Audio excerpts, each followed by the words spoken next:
This is Matthew, host of the Superhero Ethics Podcast, and I've got an ethical question for you. If I'm trying to help you not listen to ads, is it ethical for me to do an ad to help you do that? If you go to our website, theethicalpanda.com, and just click on the join button, for $5 a month, $55 a year, you get to hear all of our episodes without ads. Was I ethical in doing this? Let me know.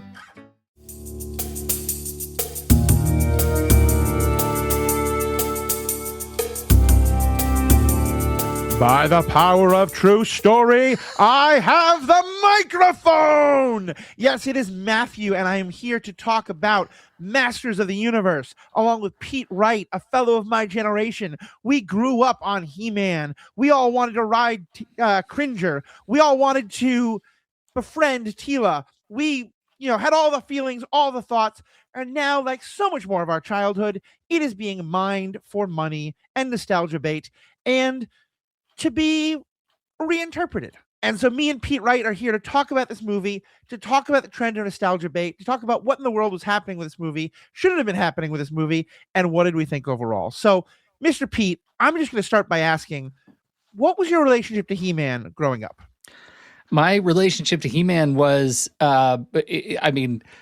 I saw the first commercial when the first Grayskull toy released, and I thought, that's cool. A year later, the cartoon comes out. I watched every episode of it, and then it vanished when She-Ra came out, and I did not play with the toys anymore. Frankly, I transitioned hardcore to Transformers, and this has been a brand that just evaporated in my life. It's been fascinating to revisit because I was deeply into it, and then suddenly, like somebody flipped a switch, I was not. This is the weirdest legacy brand play that I think I've ever seen. Yeah. Well, it's been on such a weird journey because I'm going to assume that, like me, you did not see the Dolph Lundgren 1987 movie. I absolutely did. Oh, you did? Okay. Yeah. Okay. Oh, yeah. Yeah. So you held on to that brand a little longer. For me, I was also a kid. I'm a little younger than you, so I think I was not watching it when it came out, but I was watching it when it was in syndication. It was never my favorite. I was definitely a Voltron guy. Like, that was one of my favorites. As I was thinking about it, there's like three or four of these TV shows that were all on around the same time. You get home from school, they'd be on like half hour, back to back to back. Yeah. And I get them mixed up. Like, I totally forgotten that Orko was in this. I thought he was in not Voltron, but there's another one where they like all come together to make something. I don't know. But yeah, it was kind of interesting. And I remember seeing this and wondering what was going on and being kind of curious about it. And have you paid any attention to the most recent Masters of the Universe content that's been coming out? No, I have not. So as far as I understand, it started with about 4 or 5 years ago. I think one of the best animated shows that's ever come out. They made an animated version of She-Ra by a fantastic filmmaker and creator whose name does not come to mind at the moment. Queer woman who very clearly wanted to do kind of a reinterpretation of She-Ra from a specifically queer feminist lens. And so she had shorts on under the skirt, which the old style male fans went absolutely crazy angry for, and hopefully most of them got put on lists. But like, it was a fantastic show, wonderful characters, wonderful dialogue, great messages. And then a couple years later, I think Netflix worked with Kevin Smith, and they actually had a He-Man TV show. Well, they had a Masters of the Universe animated show, which I thought was really fun. We did an episode on it. Spoilers, the first half doesn't really involve He-Man, and really put Tila and Sorceress and some others forward. And of course, he comes back in the second half. And I guess that has just kind of continued on. And then doing some more research, what I understood is that this movie comes out of that, plus all the nostalgia bait in general, plus the success of Barbie. And that it was this idea of like, okay, what's the next big Mattel toy that we can do? Yeah. I think the Barbie thing is something that is being under investigated in all of the hue and the Strum and Drang of He-Man, the film being arguably a flop. I mean, I think the what's interesting about the kind of closed loop problem of this version of He-Man is that, its biggest opening demographic was very clearly us, right? 45 to 54. And 29% of the total audience, according to opening weekend receipts, was in that group. Under 18s, barely double digits combined. The nostalgia audience showed up for this, and the next generation did not get a handoff. And that's just it. Now, part of the problem, the counter case with Barbie, is that this toy IP was a genuine cultural event across generations, right? It wasn't just a 2-season show based on a toy that we loved for 3 years in the 80s. This was a thing. Barbie's a thing that grandmothers bring their daughters, who bring their daughters' all to the movie, and they all get something out of it. And I think that is where this movie will be relegated as just a missed opportunity, because Mattel chose their next big budget brand to be a thing that was already in the graveyard, really, the cultural graveyard. We have talked on other podcasts about, you sitting down with your children to watch Star Wars and how excited you were about that. Do you remember watching He-Man with your kids? Oh, God, or no. buying your son his first He-Man toy? Right? No, not at all. It wasn't passed on. No. And I think that's a part of it. And I also think there's a part of it about Greta Gerwig made it very clear from the beginning that, the Barbie doll has a very interesting place that's very controversial and discussed within feminism. And within, is this a symbol of feminism? Is it a symbol of patriarchy? What can we say about it? How can we wrestle with it? And was very clearly interested in that. Yeah, I think one of the biggest reasons this movie fails as a movie, and there's nothing to do with the marketing, but also is I think there's an opportunity to do something similar with He-Man, and the movie kind of just didn't want to pick a lane and just wanted to have fun with it all. And we'll get to where all that is in a second. But let me just kind of start with the overall. What do you think of the movie? Okay, it served its needs for me, and I'm sort of conflicted by it, because the movie started and I thought this is going to be dumb, and it lived up to that bar for a little while, and then I started getting, notes of its own wit, of its own embarrassment of itself. And I thought there's some fun stuff in there.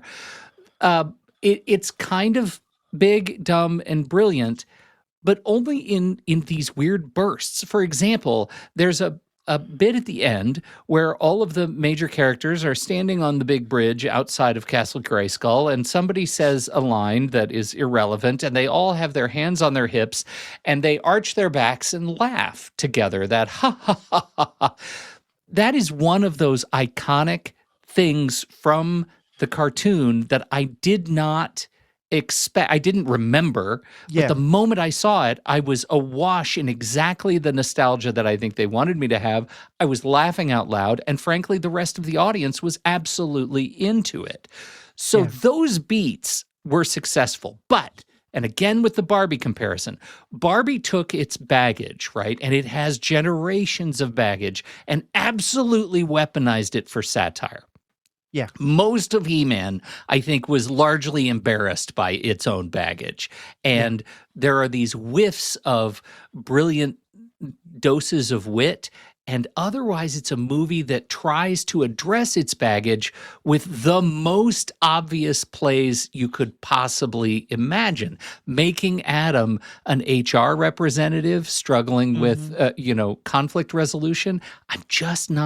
I'm not sure that was the way to update this character. It was a way, but I'm not sure it was the way to update the character. So I think the further I get from it, the more fond I have been of its wit. But I think I'm going to forget this movie pretty quickly. Yeah. No, I think I feel the same way. And I was trying to kind of describe this movie, and I came home and I said to my partner, Mary, I don't think I saw a movie. I think I saw the He-Man Film Festival. And the problem was that the 5 movies that I saw were all playing at the same time. Because first of all, there was Skeletor auditioning to be a Shakespearean villain, one of the most evil ones, like Iago. There was a Saturday Night Live sketch starring Fisto and Ram Man trying to make as many sexual references as they could. Yep. There Nailed that. was, some of the best episodes of Community were when they spoofed something. And Mhm. Alison Brie was doing that. She was not in the same movie as anyone else. She was 100% sure. running a spoof. There was, someone said to Idris Elba, the most cliche right now is the cop or the soldier who fails in their job, gets drunk, disappoints their daughter, and somehow their daughter inspires them to come back to themselves and make it again and be a good person and put down the bottle. Idris, no one can make that work. And Idris Elba said, bet. And frankly, that was my favorite one of the many movies we saw. And then there was Nicholas Galazine in a one-man act on a meditation of masculinity. Because and maybe that's a good place to start, is I feel like Barbie said, this doll is at the heart of all the discussions around feminism. Let's talk about it. And I felt like I spent most of the movie not sure what this was trying to say, because going into it, I felt like there was kind of two ways that this movie could go. And just kind of give some context for those who don't know, like the He-Man character is like utterly masculine, male. I mean, he's named He-Man. And if you grew up watching it, you probably think, oh my gosh, this was like the height of masculinity. And a lot of the people who talk about, Hollywood is too woke and they're tearing down masculinity will often hold up He-Man as an example of like what a real man should be. The thing is, it was campy as hell. Like, the pink shirt he wears in the movie is because Adam wears a pink like tunic all through the thing. The whole thing is very camp. It is masculinity as told by the WWE. It is a satire itself. But it felt like the movie couldn't decide. There were large parts of the movie that I was cringing at because it felt like it was saying, yeah, we don't need a woke movie. We need a movie about manly men who do manly things. And we're going to give you that with this He-Man. And so much of him being the HR guy gets played for laughs, gets played for, oh, can you imagine he has to have pronouns? And of course, it's a black woman who's not traditionally attractive in the way like a woman is. She's I think she's very beautiful, but like has. But we're going to lampoon her. Yeah, exactly. Because again, can you imagine this white masculine male having to cringe against a white black woman who's treating him like that? And another part of it, I was trying to say, no, wait a minute, actually. Maybe He-Man's idea of masculinity is kind of dumb, and maybe we should talk about this in a toxic masculinity kind of way. And I don't know if there were 4 writers, by the way, and that's never a good thing. Right. And I don't know if maybe one of the writers started out on either of those polls, and then either the other writers or the studio or something forced them to dial it back. But it just, by the end, it felt just like a mush. There's one scene where he goes back and forth between Adam and He-Man. It's the whole thing in the movie. He says, by the power of Grayskull, in the TV show as well. And he transforms between the two. Somehow in the original, Tila putting Lois Lane even to shame because there's no glasses involved. Can't tell that those two are the same person. But I digress. At one point, he is Adam. He can't get to the sword, so he can't become He-Man. And he's trying to get them to be a powerful man and he's to be a powerful army. And someone has told him that your power is empathy and leadership and all these things. And so he tries to use his HR skills to bring them together into being an army. And I was like, oh, okay. We're going to show that there can be some, sensitive skills that a man can have that can still be part of being a great leader. But then that just turns into a joke of him talking about the names that he had for all of them. And again, the kind of way you were saying, the way the movie's kind of embarrassed by itself is they all have these ridiculous names. In the movie, those names are only in Adam's head because he knew them when he was 10 years old, then forgot about them. Right. Anyway, that's kind of my long rant, and I'll let you jump in and comment. But to me, it felt like, I don't think the movie had to take on masculinity in any way, but it felt like it kind of wanted to, but then just didn't know what I was trying to say and wanted to just kind of tick some boxes on both sides while playing it very, very safe. Yeah. It's actually, I mean, there are a bunch of things in there that I think I want to respond to, but the Gallat scene is an interesting one. Like, this is an actor who puts his body through brutal extremes to embody a character whose arc argues that manhood is not about the body, and then the camera is going to linger on the pecs the whole time, right? Like it is a celebration of the body, and it's fine. Like the body is awesome. Like it's doing good things. But I almost feel like the more it tries to reckon with its own updating by way of empathy, not dominance, it's hanging a flag on the wrong things. And I'll note, Travis Knight said himself that Skeletor is the embodiment of toxic masculinity. And we haven't said Skeletor once yet, right? I'm not sure that Knight saw the issues with portrayals of masculinity embodied in He-Man when he was making this movie. I don't know that he did. There is little evidence on screen that he did. Yeah. Well, I mean, like I said, I thought Skeletor was in a different movie. He's auditioning to be in a Kenneth Branagh superhero Shakespeare movie. And I thought he was fantastic. I thought he was one of the best things in the movie. And I was kind of horrified when I heard it was Jared Leto, because I don't like Jared Leto normally. But like the red eyes, like all of it worked so well. Yeah. But yeah, I think you're really right. And I think that's it's why I think the movie just felt messy all over the place. You know, there was just so much going on in so many different directions. And it didn't know what it was trying to do. And like, it's funny because there is this recurring gym bro idea where like he's the guy who gets teased at the gym because he doesn't know how to do these things.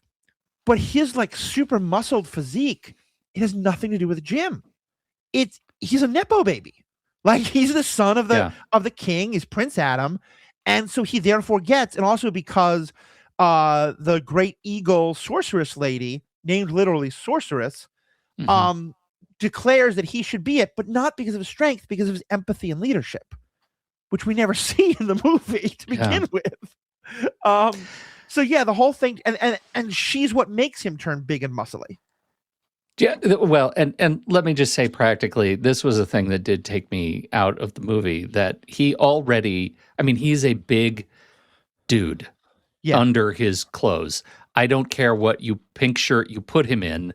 There is no way I'm going to believe that he's actually a scrawny nobody until he gets the sword. He was already massive, and this is not an issue of effects or anything like that. I just feel like they needed a visual transition, and the visual transition took his body when it was in a shirt, made it smaller, and then bigger again during the big transition. And I thought that was weird. Like, let's just own it. There are people with large physiques. He was fine. So I don't know exactly what I wanted. Like, would it have been better to have them visually shrink him the entire time and do a reverse Captain America kind of a situation? I don't know. This was weird. Yeah. What's interesting to me, though, you bring up camp. Like, He-Man has always been this like camp queer-coded icon, right? He's got a fur loincloth, the strappy harness he's always wearing, that physique, I have the power, the catchphrase, right? And in some ways the movie kind of leans further into that, almost to the point where you get the movie trying to say, to make a masculinity then and now argument. Right. But it's really saying this is what this character was all along. We're going to have jokes about the loincloth being in the way all along, and kind of celebrate this character being a multi-quadrant appeal character. Mm-hmm. I don't mind how that comes out. This sort of nod and a wink of this character as a sort of queer-coded icon plays for me in a way I didn't expect. Right? It's one of the things that I think the Galatzine portrayal does well.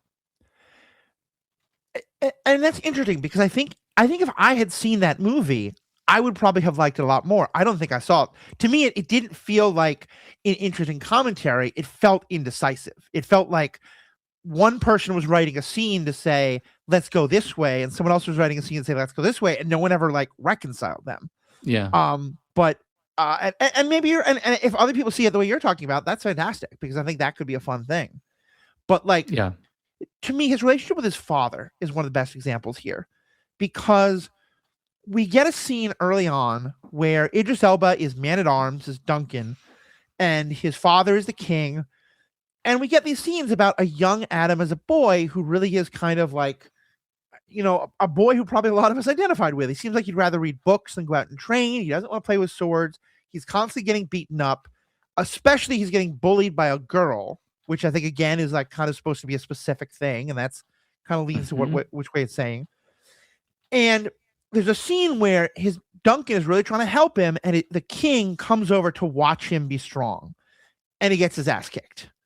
And then the king turns around, and Duncan, the man at arms, says, "Don't worry, stand up right now so that your father can see that you are strong, that you get back up even when you're knocked down." And it's a really beautiful little moment, except that the father never turns around.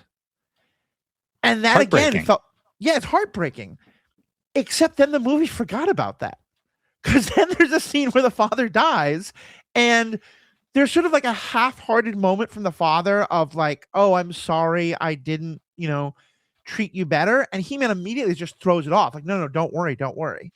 Like, we never have any kind of like the wrestling of, don't be the like to me, that's a great setup for, you could be the kind of man your father wants to be, which is what people thought He-Man of the 80s was, or you could be the man you're supposed to be, which is kind of what you're talking about. That would have been a great movie. Yeah, I think the way you put it is, I think is right on, right? Because and I don't remember the exact line, and I don't have the script, but it is something to the effect of, I just wanted you to be able to protect yourself, right? I wanted you to be safe, not I wanted you to be comfortable and embody your own identity. And I just, I wanted you to be skilled. Right. I came off like a jerk when you were 10 because of my own stuff, not yours. There was none of that reconciliation. You're right to call it half-hearted. It felt half-hearted. It felt like an empty reconciliation that never addressed the actual issues that were going on between father and son. And it made Adam's empathy, like HR skills stuff, which should have come absolutely to bear in this moment with his father, a punchline rather than this genuine sort of source of heroism and bravery. Emotional bravery, being able to say truths to his dad that he was never able to say. That's the movie I wanted. Yeah. Like, another way I think you could have gone with that, because as you said, I thought it was an interesting choice to show him like he's big and muscled, and there's a scene in the movie where he goes out on a date, and I think here's the kind of brilliance that the movie did, that, and I don't know if this is one of the bits you're thinking of, where the movie starts with him as a voiceover explaining welcome to the world of Eternia, and it's beautiful, and it's technicolor, and it's so, like, we've talked about the rolling shots of Asgard, and this puts those to shame. It is just so gorgeous, and there's this great fight with all the evil people and the good people, and some of it's a little weird, but it's fine. And then you get to the point of, Adam being thrown out of that world, thrown to Earth, and that's how he lands in Oklahoma City. And then the punchline is, it cuts to him on a date, and she had asked him, "So how'd you come to Oklahoma City?" And that was the answer he told her. I thought that was great. Yes. It was so good. And like, I don't think you need to have it based on Earth, but if you're going to do that, sure, that's a great way to do it. Yeah. Yeah. I thought that was really successful. And then it says, the woman involved is like, "Yeah, no, I'm out of here." And again, you show him like a Nebush, you show him like the little version of Captain America, I sort of get it. Yeah. But I found a number of comments online from women and from other genders, especially women, saying, "No, the way his biceps looked in that pink shirt, he could talk about whatever he wanted. I'm not leaving that date." I believe they call those boyfriend biceps. Yes. And the idea that he's not.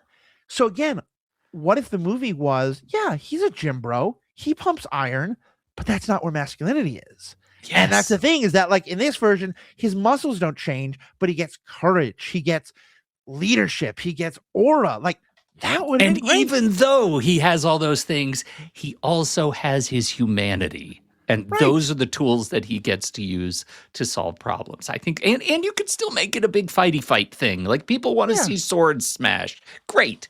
It can still be that. But I think, as long as you bring up that opening date, we got to bring up the final sort of Skeletor montage where Skeletor shows up in all of the situations that we've seen over the course of the movie, dragging He-Man through this sort of mental montage. And it was, I thought, fantastic. One of the highlights of the movie where essentially Adam is reliving these moments while Skeletor is judging him in garb of those scenarios. And I thought it was funny and so smart, that sequence. Fascinating. You That was not my interpretation of the slightest, but I love that it worked for you. And I can see with the idea of Skeletor as toxic masculinity, I can totally see where you're coming from with that. Yeah. It just didn't work for me for whatever reason, but that, I can be weird about these things. That makes sense. Well, it's also a chance to see, believe it or not, a performance from Jared Leto in absolute, CG costuming. Yeah.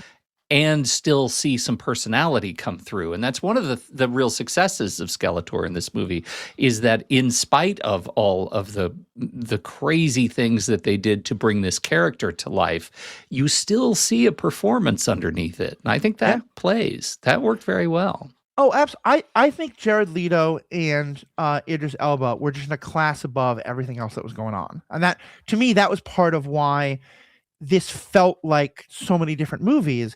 Is it felt to me like Idris Elba was obviously having fun with it. Jared Leto was playing this straight serious, kind of like Michael Caine in Muppet Christmas Carol, serious as cancer, as the meme goes along.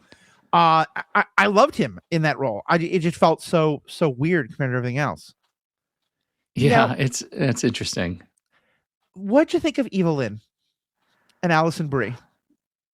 Because I thought that was one of the biggest fails of the movie. And I went back and I watched some of the cartoons of her this morning, and yes, it's a ridiculous character. Totally. And I am sure that a lot of men our age who pay women to do terrible things to them loved her character quite a lot when they were that age as kids. She's definitely in that I am mean and sexy and mwahaha. Like for millennials with the Borg Queen, that was, our generation's version. And here she's played so campily. That's why, to me, this felt just like a Community bit, because, and I think so much of what lost me was Jared Leto her and Skeletor felt on such different levels, because she's just constantly kind of vamping and playing off a comedy version of Skeletor that isn't there. What did you think of her character in all this? I am a huge fan of Alison Brie. I think she's very talented. Yep. And I don't. It's one of those things. It's hard for me to be super critical of this performance when I don't know what would have made it something that I could connect to. But I think you're right. I don't think the conception of Evil Lynn in this universe, where we have Sorceress, we have Skeletor, we have all of the evil, Beast Man, whatever his name was, we have all of these characters who are living up that camp. I don't think that Evil Lynn was a win in this film. I never quite connected to her.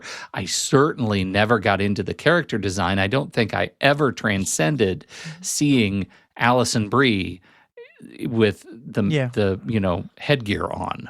I just never reached that point.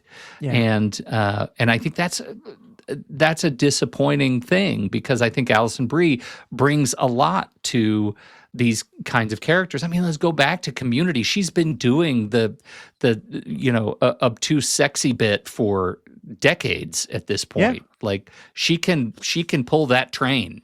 And she just I never connected with it. I thought that was a miss. Yeah.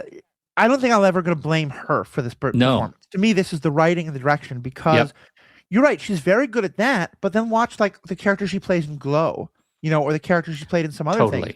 She has incredible range. Yeah. I think if they had said, we want you to play this the way Jared Leto is. Like, you are serious. You are sexy and evil and yes, scheming, and yes, like, it shouldn't be that she's just like completely devoted to Skeletor. It should be that she is, happy to stab Skeletor in the back or to sneak out if she can.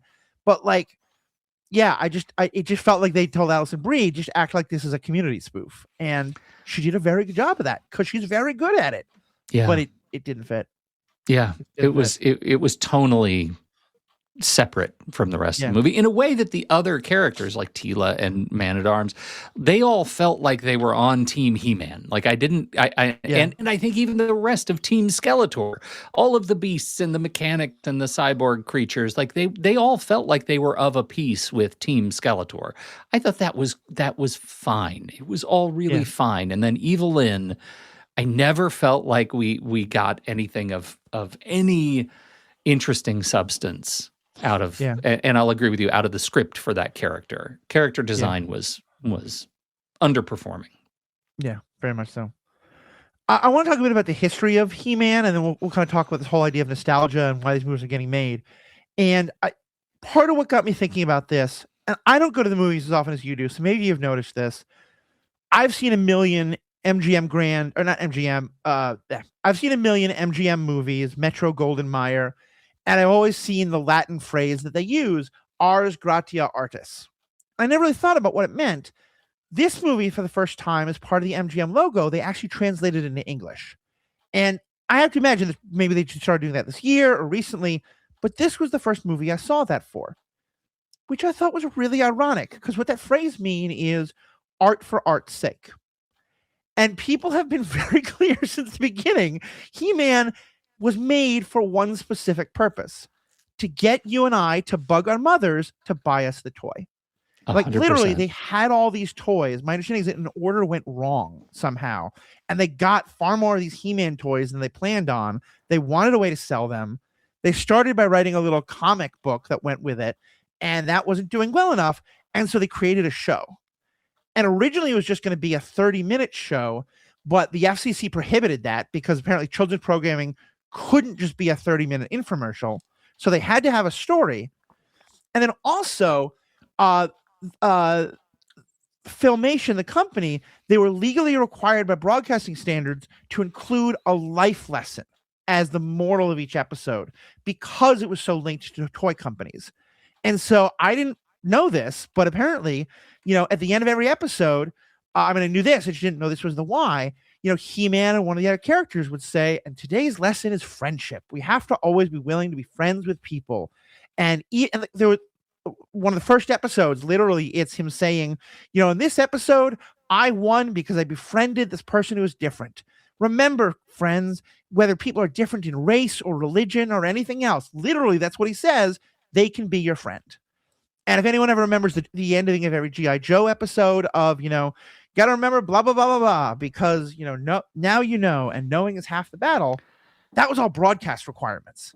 Yeah, same thing with like the Dungeons and Dragons cartoon, I think was the same thing. Yeah. They would have the wizard do something funny. Yeah. Yeah, it was something, anytime it was directly linked to a commercial product, this was the broadcast thing. And yeah, so I'm just kind of curious, how do you feel about these things that were, all these things from our childhood, most of which are linked to commercial products like Transformers and this, and, it seems so many of these other things coming back. Are you in general a fan of these nostalgia bait movies? Do you not think it's the best thing for Hollywood to be focusing on? Well, as someone who loves movies, I love movies, and I'm not going to grudge that more movies are existing. And as someone of a certain age, when I see these kinds of properties come around, my first reaction is, "Oh God, no." And then I go see it because I'm curious, and there's a 10-year-old kid inside of me that wants to see if they put on screen what has existed in my sense memory, in my head for the last, 50 years, 40 years. And so I am both slightly offended by it and also it's catnip. And those two things have to exist at the same time. Do I think they should be made? I didn't, and then I saw Barbie, and I thought Barbie was enormously successful in what it was doing with that property. So do I think they should keep taking swings? Why not? Why not? Now, originally, when this thing came out as essentially a 30-minute commercial to get us, as you say, to bug our mothers, I as an adult, I imagine myself being enormously frustrated by this cross promotion at the time. I don't know what my parents thought about it at the time, but I know I was the annoying kid. I was the stereotype saying, I got to get Skeletor. You guys, come on.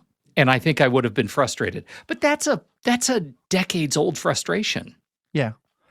And now that's not new. More by any curious. Means. No, like not at the all. amount of Paw Patrol merchandise that is sold today because of the show, and even I think there's this very cynical view of that we can look at it as like, oh, there are some TV shows that are there to sell toys, and others that are there to produce high content. Sesame Street, I think, is one of the best examples of selling high content, and an awful lot of PBS shows got paid for by people buying Big Bird merchandise. Yes. And people buying, Grover stuffed animals and stuff like that. So there's a part of me that wants to get up on the moral high horse, but also I know that like this has always been the case. And there's always going to be some level of you watch the thing so that, I remember the first episode I watched of Mandalorian.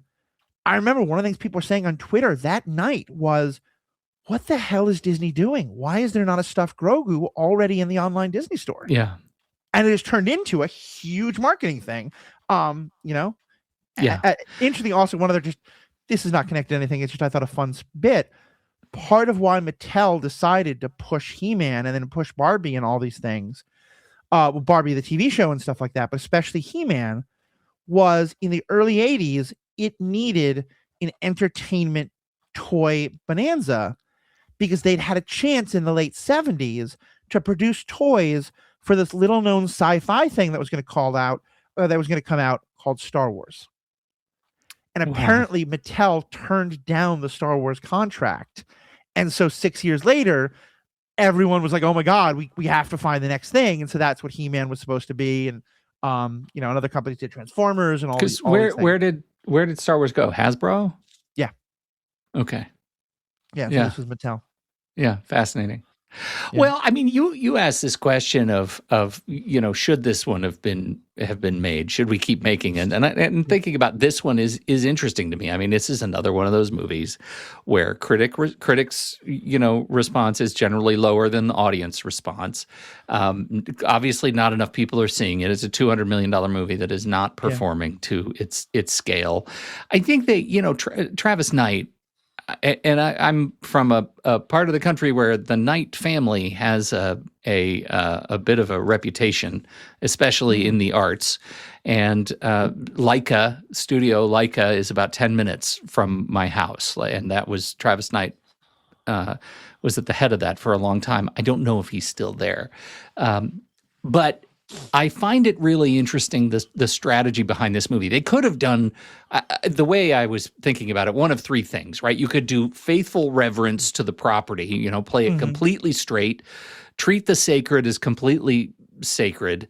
And I think we've got some flops that kind of live in that space. It could have done commentary or sort of destroying its own baggage. And I think Barbie, a Lego movie, all great examples of this strategy, using the property to say something about itself or us as the populace of fans, or a real sincere reinvention.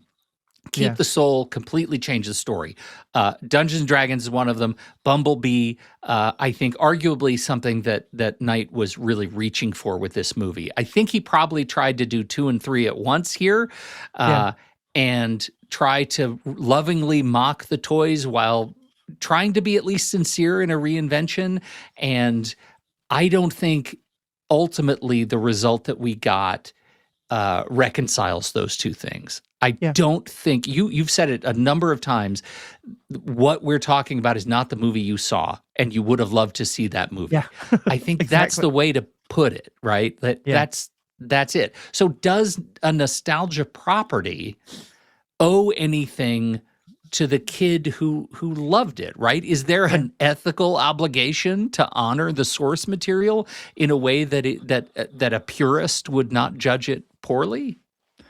I think it's an interesting question. And I would say there's another category we can throw in to the idea of like what are different ways people can take nostalgia projects, which is the Willow TV show that happened, which was utterly, because you talked about how this one utterly failed to connect with younger generations. And there was some adult language with it. Like I said, there was a number of sexual jokes made, the number of times of talking about fisto and he's going to go fist people. And then Ram Man is going to give them head. Yeah.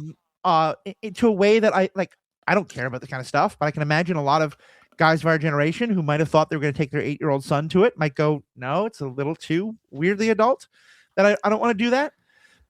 But also, I think another great example of, I think a much higher quality project, but one that missed in the total opposite direction was the TV show Willow, which was already beloved. I think, were you a huge Willow fan when you were a kid? Did you want to be Mad Mortigan and all that? I was not. Willow, I saw it. I saw the movie. I never really connected with the property. That you may have been also a couple of years too old, because you're what year were you born? 71, 72? 72. 72. Okay. I really loved it. Me and Ashley Coffin and a couple others did a great podcast on it a number of years ago. Link will be in the show notes. And I think also there's an episode on the Mandy Kaplan, who's been a fan of this podcast, was on the parenting podcast with Pete and I. On her podcast, Make Me a Geek, she did an episode on Willow as well. I just want to give a quick throw-in plug that she's fantastic. Make Me a Nerd. Make Me a Nerd. Thank you. I keep getting this mixed up, but Make Me a Nerd. Check out her episode. I'll put that in the show notes as well. But the Willow TV show was utterly beloved by younger generations and utterly hated by the people who loved the movie, because it did the exact opposite. It told a completely new kind of story in a totally different, in the universe, but in a way that, like, I think if I hadn't ever seen the Willow movie, I would have loved that TV show.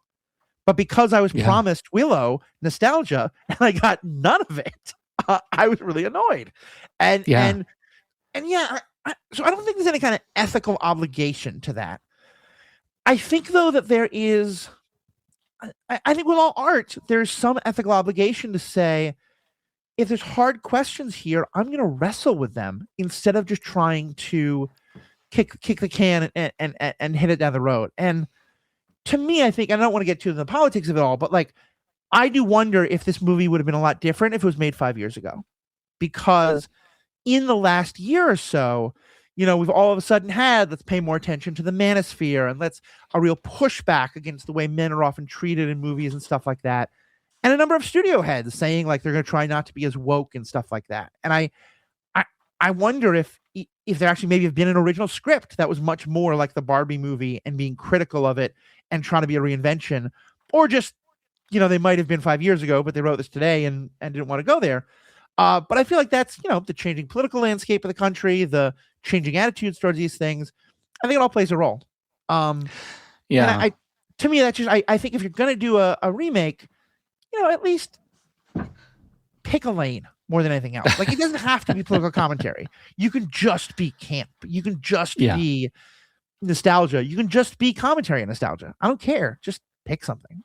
Well, I would just throw in there that I think the auteur signaling did an enormous amount of heavy lifting for Barbie. The fact that Greta Gerwig, who was coming off of Lady Bird and Little Women, and she took Barbie and did something really unique with it. I don't think Travis Knight comes with the same that's a very high bar to ask people to pedigree. Yeah, I mean, it's just a very different space, right? And I'll confirm, he is still the lead animator and CEO of Studio Leica, and they have their new movie Wildwood is coming out, which is already getting great commentary. So I don't know. I mean, I feel like this is the movie we got. Yeah. It's a big swing. It's a love letter to 10-year-old me, and that's fine. Yeah. It's a weird thing for me to say I don't think this movie was made for me when I believe in my heart of hearts this movie was made for me. It just wasn't made for me right now. Okay. Yeah. Whereas I think I would say it's something. So tell me about the time that it would have been made for you. Oh, I think I would have had a very different experience had we been in some sort of a time loop and I could have gone back to being maybe 18 and seeing this Mm, movie, or 22, right? that's fair. When I Yeah. was in a very different headspace in my youth and feeling like as a young man that I was on top of the world and confused about all kinds of directions and choices and what do I do with my life, but I'm kind of invincible at the same time. And wow, look at this character on the big screen that I loved from just 10 or 12 years ago, who is actually being the guy that I think I could be if I take ownership of my own, agency Yeah. moving forward. Like that would have been an interesting time for me to see that movie. This is not, I'm no longer, I've aged out of that audience. I'm Yeah. just not that guy anymore. And now I'm sitting here in the catbird seat being both aware that it's a love letter for me and picking it right the hell apart. Yeah. Yeah. I think that's fair. And I think for me, I I would have said it was a movie for me, just done very badly. Because I Mm. feel like if I loved the Barbie movie, and I remember feeling a sense of jealousy, and not like an overall sense. Like clearly, there's far more movies made for me than for my partner. But I remember like listening to her and others talk about how this movie felt having grown up playing with Barbies. I was like, I would love that, you know? And I do get like there have been many other movies like that. Transformers was like that, Ghostbusters. And I think like there were those fun nostalgia shot moments in this movie for me. And I think had there been more of I felt there was a conscious choice of what were they going to do with these big questions around the movie, whatever direction it went. And I just said something that was kind of critical of the filmmakers, of maybe they were kind of like a little cowardly of not engaging with it. I also think that it may just also be that like this is a very hard time to talk about something that is so tied to ideas of masculinity like He-Man. Yes. Like Yes.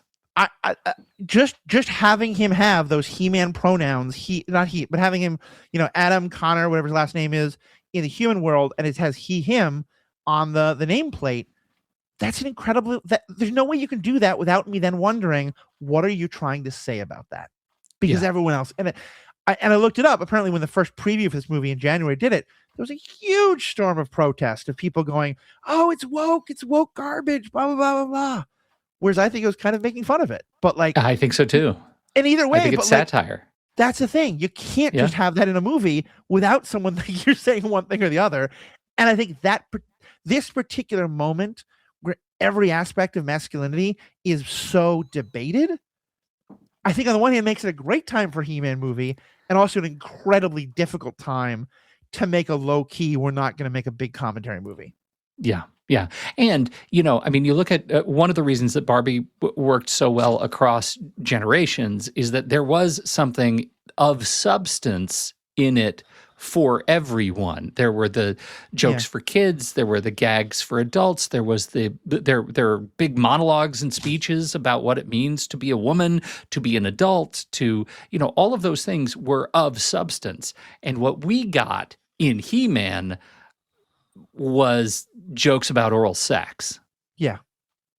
Right? There's a certain thinness, a certain like sort of cellophane approach to addressing with substance these bigger issues that already had a model. There was already a bridge to doing that with these properties in the form of Barbie from the same studio, right? Yeah. Put it in the same machine and see what comes out. And I just don't. I think you're right. I think had this been made 5 years ago, this might have been, we might have seen something different. But Right.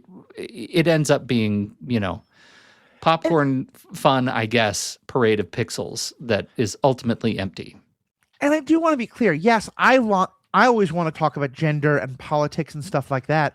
But I'm really glad you brought up the example of the Lego movie.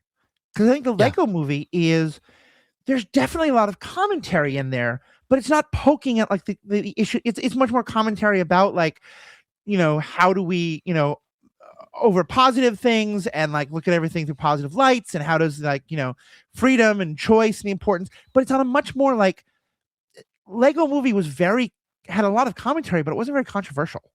Like, Right. I don't remember anyone being like, oh my God, I can't believe Lego movie did this. It's kind of anti-capitalist, but in a way that like a lot of Hollywood is while making billions and billions of dollars, Right. So yeah, so it didn't have to be that. It could have been more like that. Could have been more like Lego movie or anything like that. Yeah, I think so too. I think it was. I think it's an interesting swing. I don't know what's next for Yeah. Mattel Studios, especially after this one. Well, did you stick Does around this for one the post-credit influence? scenes? I did all of them. Because I think it did tell you at least one part. First of all, it brought back Orko, and reminded me that hey, I forgot. I was like, for some reason, I thought he was in the Voltron or something else. And so I was like, oh yeah, where was he? But then they did a lead in to what is very clearly a live action She-Ra, and this movie really bombed. So I don't know if they're going to do it. But what do you think if they go in that direction? Well, that was my central point, right? That you're right. I think will they continue with this project around She-Ra after performance of He-Man? I don't know. That seems risky. I don't have a connection to She-Ra that I did to He-Man. I did not watch the show. I don't know anybody who played with She-Ra. And so that would be a bit of a Barbie experience for me. I didn't have a real connection with Barbie, and I loved the film. I wonder if I would have the same experience with She-Ra. Well, and I'd be curious because, like, frankly, if you tell me 10 years ago a She-Ra movie was coming out, I'd be like, no thanks. Unless there's like a woman in my life who's, unless like my spouse was really interested in going to see it, I'd be like, yeah, tell me about your experience with She-Ra and we should go. She didn't, but to be clear, but if like I had that person in my life, I will say after watching the Netflix show, which unfortunately now been taken off Netflix, but I think you can still find it on other platforms, I would be super excited for it. Except I can't possibly imagine a super big studio movie again in this day climate. I don't think they're going to make the version that's super feminist and super queer. And in that case, I don't, it's sort of like because that show exists, there might only be a small portion of the audience who knows about it. But I would imagine that 80% of the people who care about She-Ra today, it's because of that show.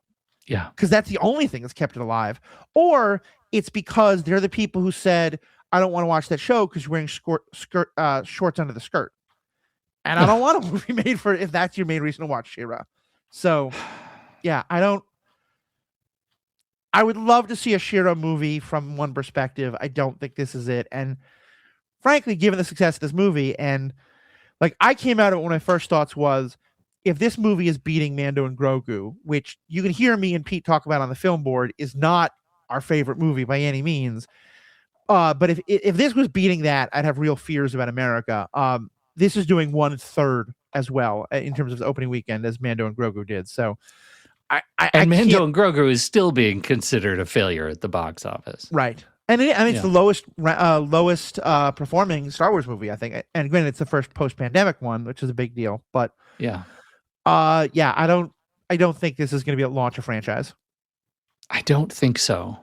I have heard that they are talking about other toy properties, board game properties, things like that, to give this sort of Barbie treatment to now that they have repackaged Mattel Studios. Is there a Mattel property that you feel like would be a banger that you would see shut up and take my money style? Okay, good question, because that was my last question to you is what's the toy or TV show that should become this? And for me, I don't think this is Mattel because it didn't sell a toy, it sold a candy. I want the Gummy Bears movie that is constantly winking at the fact that those bears are high as fuck. Because gummy berry juice, like, I watched as a kid and I had no idea, and the song slaps. But you go back and watch it now, those people were high as kites. Like, that was the whole point. Or it's steroids. It's one of the two. I don't know. I think some kind of, let's still have fun with it. They're really cute. They have, high adventures beyond compare, but also that winks a lot at the audience. I think a Gummy Bears movie could be perfect nostalgia bait. Wow. Okay. Well, I'll tell you, the only other, because I was already a Transformers kid, Right. and they've already made that. And was it my Transformers? It was fine. It's exactly what I needed. And there were some of those that were actually fun. I don't think they ever did Devastator. And I wanted my construction vehicles to come together and form Devastator so bad. I will say that the animated show they did was much better than I thought it was. Plug, we did an episode on it a while ago. And I love Bumblebee, but the original movies were Michael Bay. No, thank you. A movie that I thought was much better than it deserved to be was Real Steel. Do you remember Real Steel with Hugh Jackman? That was the like Rock'em Sock'em Robots father-son movie. Uh-huh. And that is on the list for the Mattel treatment. That Hot Wheels, somehow there's an action adventure Hot Wheels movie in the queue. Like those two were my other, like Rock'em Sock'em Robots. I played the heck out of that game, and Hot Wheels. Who knows what's going to come of that? But those are, I mean, Rock'em Sock'em Robots. Vin Diesel is slated to be in that movie, so. Of course he is. Of course he is. Who else would you possibly imagine? I'm trying to think, what were some of those other like shows that were like that, or even just like the Saturday morning cartoons that we loved so much. Well, the other ones on the list. So there are 16 projects, and here's what it looks like. Masters of the Universe, we got Matchbox, Cars, Hot Wheels. Matchbox Cars has John Cena and Jessica Biel slated to be a part of that. Bob the Builder, and that's an animated feature film with Anthony Ramos. Polly Pocket, written and directed, live action Polly Pocket, written and directed by Lena Dunham. Rock'em Sock'em with Vin Diesel. American Girl, and Barney, Magic 8 Ball, Uno, Viewmaster, and Wishbone are in various stages of development. Magic 8 Ball is described as a horror comedy, and that, I think, we're getting into some real Ouija territory, right? Like, there is some stuff in the Ouija series that's legit scary, and that's based on a board game, right? Right. Well, wasn't there a Winnie the Pooh horror movie that came out recently? There was. It was Winnie the Pooh, Blood and Honey. Yeah, it was. That was a whole. I mean, you get into public domain stuff, and Winnie the Pooh went dark. I think it has a sequel too. There's some of that stuff that is just going to miss me. I will say the Barney one is going to bring back a weird nostalgia, because I was in perfect older brother territory for Barney. Like, that was one of those things that was not my thing, but it was beloved of all of my friends' younger siblings, or like the next generation. And so I distinctly remember one of my favorite high school gatherings was when me and a bunch of our friends at like 16 got together in a park, put a bunch of Barney memorabilia into a trash can, lit it on fire, and danced around chanting "We Mock Your Existence." I don't think that's going to be the subject of the film. I think they're going to go in a different direction. I hope that's not disappointing. I mean, I don't expect that, but I'm gathering. Hating Barney was definitely a meme at that day. The internet was just getting started, but it was a thing.